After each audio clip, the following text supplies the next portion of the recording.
The clock blinks 3:17 a.m. as you lie awake staring at the ceiling. That familiar, gnawing question creeping back into your consciousness. Is this really all there is? You've built the career, raised the family, checked off society's definition of success. So why does it feel like you're running on a treadmill going nowhere? This isn't just a bad night's sleep or temporary funk. What you're experiencing is a profound psychological crossroads identified by renowned developmental psychologist Erik Erikson as generativity versus stagnation, the defining crisis of midlife that separates those who flourish in their later years from those who slowly fade into irrelevance. Meet David, a 54-year-old architect who seemingly had it all: the corner office, the vacation home, the respect of his peers, until he realized he hadn't touched a drafting table in years, spending his days attending meaningless meetings and counting down to retirement. The turning point came when his daughter asked him to help design a treehouse for his grandson.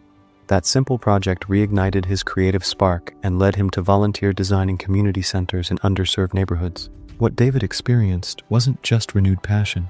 It was the psychological shift from stagnation to generativity, a transition so powerful that neuroscience shows it can literally rewire our brains for greater happiness and longevity. Erikson's groundbreaking theory of psychosocial development outlines 8 stages humans progress through, with the 7th stage, typically occurring between ages 40-65, presenting our ultimate choice.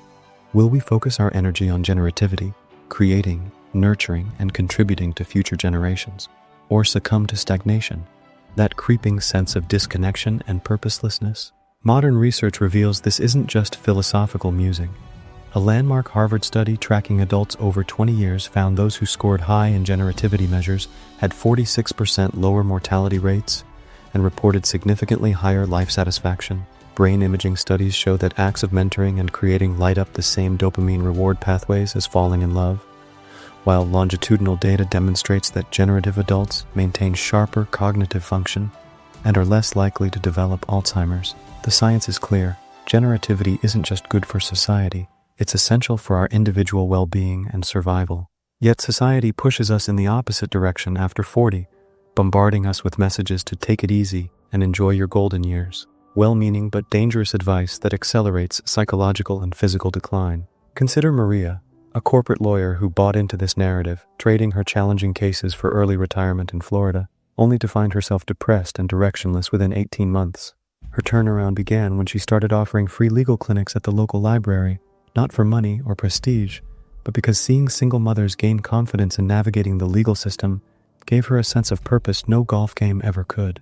This is the paradox of generativity. By giving ourselves away, we become more fully alive. The Japanese call it ikigai, that sweet spot where what you love, what you're good at, what the world needs, and what you can be paid for intersect. But you don't need to move to Okinawa to find it. The warning signs of stagnation creep in subtly when conversations with friends revolve entirely around aches, pains, and complaints about kids these days. When you realize you haven't started a new hobby or learned a new skill in years. When nostalgia for the past overshadows excitement for the future. These aren't just passing moods. They're red flags that our psychological development has stalled. But the good news? The cure is readily available and doesn't require upending your life. Start small. Mentor a younger colleague without making it official. Leave notebook of life lessons for your grandchildren. Volunteer your professional skills to a cause you care about. The key is consistent action. What psychologists call legacy behaviors. Those small daily choices that create ripples beyond our immediate world. Neuroscientist Dr. Lisa Feldman Barrett's research reveals how these generative acts literally reshape our brains, strengthening neural pathways associated with empathy, creativity, and emotional regulation, while reducing activity in the anxiety centers. Her studies show that adults who engage in regular mentoring activities develop what she calls emotional granularity, the ability to experience more nuanced positive emotions beyond simple happiness. This explains why people like Thomas, a retired engineer who teaches robotics to inner-city teens, describe feeling alive in a way I haven't felt in decades. It's not just psychological, it's biological. The generative brain is a healthier brain with MRI scans showing significantly less age-related shrinkage in key memory and executive function areas compared to their stagnant peers. But generativity isn't just about doing good. It's about staying engaged with a rapidly changing world.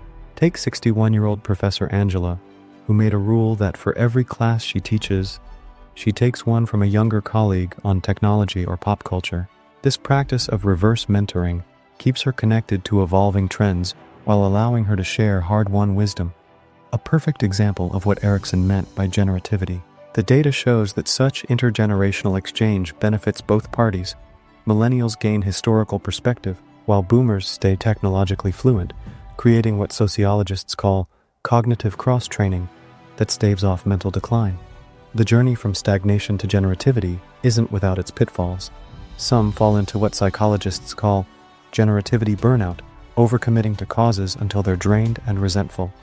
Others succumb to ego generativity, helping others primarily to showcase their own superiority.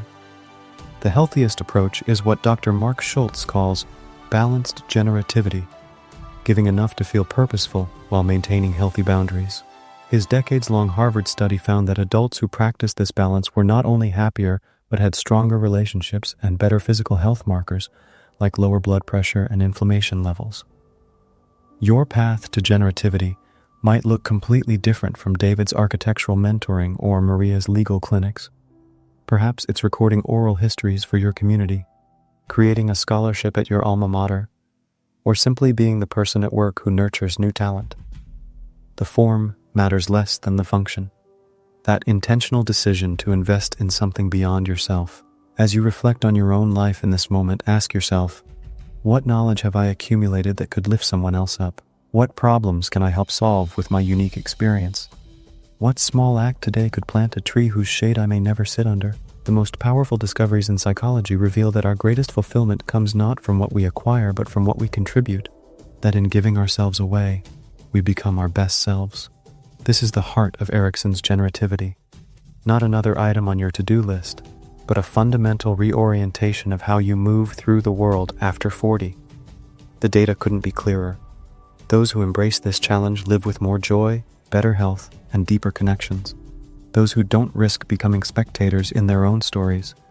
The choice is yours. Will you build or fade? Create or coast? The world needs what only you can offer. If this exploration of finding purpose after 40 resonated with you, imagine what transformative insights await in our other videos. Hit that subscribe button and ring the notification bell because we release powerful content to help you live your most meaningful life. Together, let's build a community committed to lifelong growth and generativity. Your future self will thank you.